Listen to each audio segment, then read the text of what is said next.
Hello friend, welcome my to channel. আজকের ভিডিওতে আমি দেখাবো ইলেকট্রিক কন্ট্রাক্টর কিভাবে কাজ করে থাকে। তো এখানে একটা জিনিস তোমাদের ক্লিয়ার করে দেবো, এর মধ্যে কি কি জিনিস আছে, কিভাবে অপারেট হয়ে থাকে এবং কিভাবে এই যে কন্ট্রাক্টর আছে কন্ট্রাক্টরের মাধ্যমে মোটর রানিং হয়ে থাকে। এই ভিডিওতে তোমরা জানতে পারবে কন্ট্রাক্টর অ্যাকচুয়ালি কাজ করে কিভাবে। যাই হোক, তোমরা যদি আমার চ্যানেলে নতুন হও তাহলে চ্যানেলটিকে সাবস্ক্রাইব করবে এরকম ভিডিও পেতে, এবং যদি সাবস্ক্রাইব করে থাকো তাহলে লাইক শেয়ার করবে ভিডিও ভালো লাগলে। চলো ভিডিওতে যাওয়া যাক।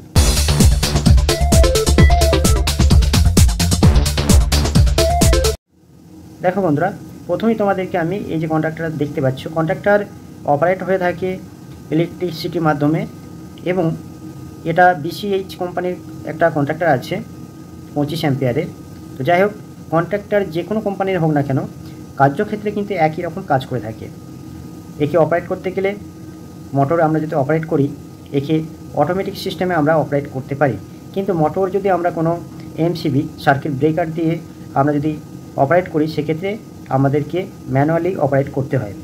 আমরা যদি সেই জায়গায় এই কন্ট্রাক্টরকে ব্যবহার করি, তাহলে কন্ট্রাক্টর কী হবে, অটোমেটিক অপারেট করার ক্ষেত্রে কাজ করে থাকে। তো যাই হোক, চলো আমি এই কন্ট্রাক্টর ওপেন করে এর মধ্যে কি কি জিনিস আছে এবং কোনটা কিভাবে কাজ করে সেটাই তোমাদেরকে দেখাবো। তো ওপর থেকে আমি কিছু জিনিস তোমাদেরকে দেখিয়ে দিচ্ছি। দেখো, প্রথমত দেখো, এখানে একটা টার্মিনাল আছে এই কন্ট্রাক্টরে, আর এই সাইডে দেখো দুটো টার্মিনাল আছে।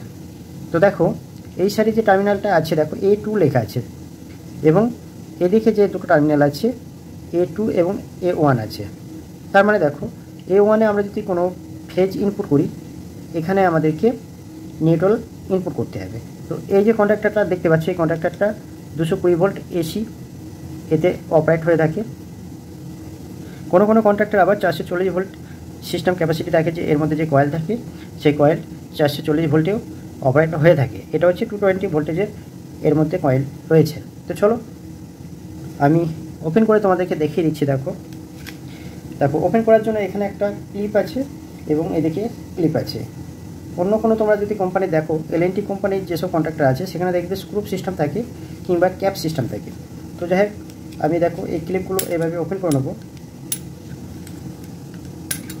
ওপেন করার পর দেখো, এই যে সামনে যে কানেক্টার যে পয়েন্টগুলো আছে, এই যে অংশটা, এটা আমরা এই বেসের থেকে আলাদা করব। দেখো, এই কন্ট্রাক্টরটা দুটো ভাগে ভাগ হয়ে গেল। এই দিকে দেখো, এই সেকশনটার মধ্যে একটা কয়েল আছে। কয়েলটা তোমাদেরকে দেখিয়ে দিই। এই দেখো, এটার মধ্যে কয়েল ব্যান্ডিং আছে। এখানে যে টার্মিনাল দুটো বলছিলাম, একটা A1 একটা A2, এদিকে A2 আছে। এখানে দেখো দুটো কোর আছে, নিচে একটা বেসে একটা কোর আছে এবং ওপর দিকে একটা কোর আছে। এটা দেখো স্প্রিং, এটা আপ ডাউনের ক্ষেত্রে কাজে করে। সেটা কিভাবে কাজ করে সেটা তোমাদেরকে আমি জানাবো। আর এই যে কোরটা দেখতে পাচ্ছ, এই কোরের সঙ্গে জয়েন্ট আছে। এখানে দেখো তিনটে করে যেটা ফেজ আমাদের ইনপুট করতে হয়, RYB ইনপুট আউটপুটের যে টার্মিনাল আছে, সেই টার্মিনালের সঙ্গে একটা অংশ আছে, সেটা তোমাদেরকে দেখিয়ে দিচ্ছি। দেখো, এই যে কানেক্টারের সঙ্গে এই যে কোডটা আছে, কোডটার সঙ্গে কানেক্টিং তিনটে পাতি কন্ট্যাক্ট আছে। যখনই আমরা নিচের দিকে এটা কোডটা যখন টানবো, তখন কি হবে, এই যে তিনটে কানেক্টিং পাতি দেখছো, আর এর সঙ্গে কোডের সঙ্গে যে কানেক্টিং পাতিগুলো আছে, সেই কানেক্টিং পাতিগুলো কানেক্ট হয়ে যায় এবং সাপ্লাই আউটপুট হয়। তো দেখো কীভাবে অপারেট হয় সেটা তোমাদেরকে দেখাবো। এই যে কয়েলটা আছে দেখতে পাচ্ছ, এই কয়েলটা এভাবে সেটিং থাকে।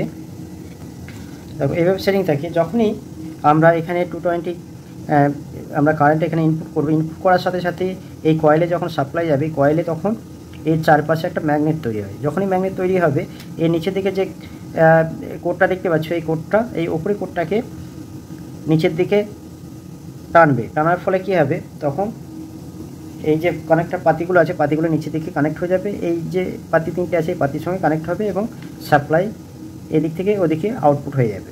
তো আর যখন আমরা আবার এই যে সাপ্লাই দিয়েছি, ইনপুট করেছি, সেটা যদি আবার ডিসকানেক্ট করি, সেক্ষেত্রে কী হবে, এই যে স্প্রিংটা আছে, স্প্রিংটা চাপে তখন ওপরের দিকে উঠে যাবে পাতিগুলো এবং ডিসকানেক্ট হয়ে যাবে। তো এইভাবেই কাজ করে থাকে। যে কোনো কন্ট্রাক্টারে, মানে যে কোনো কোম্পানির কন্ট্রাক্টারে একই ফরম্যাটে বানানো হয়ে থাকে, হয়তো মডেল কিংবা গঠনগত দিক থেকে আলাদা হতে পারে। তো যাই হোক, আজকের ভিডিওতে তোমাদেরকে বোঝাতে পেরেছি কন্ট্রাক্টরের মধ্যে কী কী জিনিস থাকে এবং কিভাবে এই কন্ট্যাক্টটা কাজ করে থাকে। ভিডিও ভালো লাগলে লাইক শেয়ার করবে, এবং যদি এখনও পর্যন্ত সাবস্ক্রাইব না করে থাকো তাহলে চ্যানেলটিকে সাবস্ক্রাইব করবে, এবং যদি লাইক শেয়ার না করে থাকো লাইক শেয়ার করে দিও। আবার তোমাদের সঙ্গে দেখা হচ্ছে পরবর্তীকালে অন্য কোনো টপিক নিয়ে। তোমরা ভালো থেকো, সুস্থ থাকো।